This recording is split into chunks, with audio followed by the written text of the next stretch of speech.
warahmatullahi wabarakatuh. Hai guys, kembali lagi dengan aku. Ada pepatah mengatakan jika tak kenal maka tak sayang. Maka izinkan aku untuk memperkenalkan diri. Perkenalkan, nama aku Najmi Rahmatillah, perwakilan dari SMP Ranca Manyar. Di sini aku akan mendongengkan sebuah cerita dari buku ini yang berjudul Cerita Rakyat, yaitu penerbitnya Lingkar Media dan jumlah halamannya juga 128 halaman. Di sini aku akan mendongengkan sebuah cerita yang berjudul Timun Mas. Pasti sudah pada tahu kan? Nah, di sini aku akan mendongengkan kembali siapa itu Timun Mas. Pada dahulu kala ada seorang janda tua yang tinggal di hutan. Dia tinggal sendirian karena tidak mempunyai anak. Pada suatu hari, ia mengambil kayu bakar di hutan sendirian. Dia mengeluh karena dia kecapean. Dia berkata, andai saja aku mempunyai seorang anak, mungkin aku tidak akan terlalu capek. Tak lama kemudian, ada seorang raksasa yang mendengar keluh kesah Borondo itu. Lalu raksasa berkata, ambillah timun mas ini dan buka di rumah nanti. Tapi setelah 17 tahun kamu harus mengembalikannya kepadaku. Karena janda tua itu sangat ingin mempunyai anak, ia pun menyetujui perkataan raksasa itu. Tak lama kemudian, karena ia penasaran dengan sebuah timun mas itu apakah benar atau tidak, maka dari situ ia kembali ke rumah untuk mengecek sebuah timun mas itu. Ia pun bergegas ke rumah. Setelah sampainya di rumah, ia membelah timun mas. Ternyata benar ada seorang bayi yang sangat amat cantik.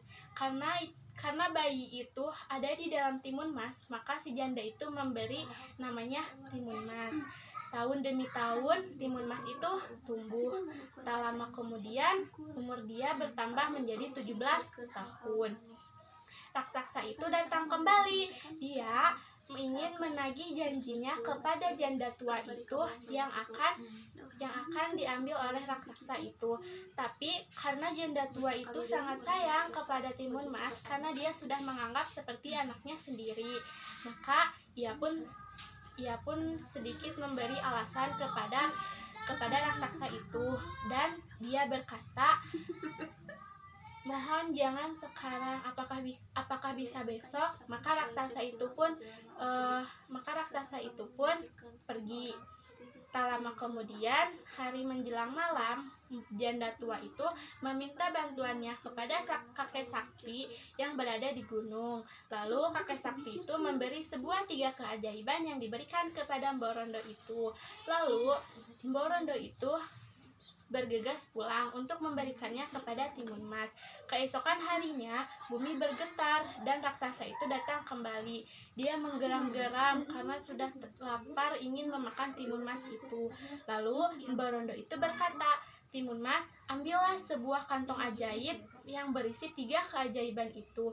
Lalu Timun Mas disuruh keluar lewat pintu belakang. Maka Timun Mas itu mengikuti semua perkataan janda tua itu. Tak lama kemudian, janda tua itu keluar menghampiri raksasa. Lalu ia berkata, maaf raksasa, Timun Mas telah pergi. Lalu raksasa pun bergeram-geram karena ia marah. Tak lama kemudian, ia melihat dari atas bahwa Timun Mas sedang lari ke dalam hutan.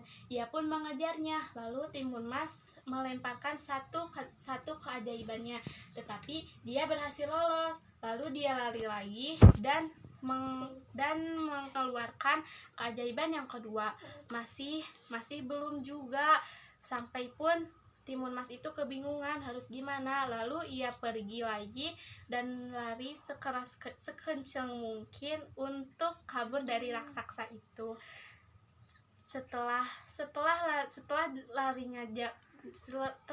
larinya sejauh mungkin, ia menaburkan kantong ajaib yang ketiga, dan akhirnya raksasa itu pun tidak bisa tidak bisa apa-apa dan akhirnya tenggelam, musnahlah raksasa itu. Lalu Timun Mas itu bergegas pulang kepada Mbok Rondo itu sambil berkata, "Aku berhasil, Mbok." Dan akhirnya mereka hidup senang dan bahagia. Sekian dari saya. Wassalamualaikum warahmatullahi wabarakatuh. Sampai jumpa lagi teman-teman.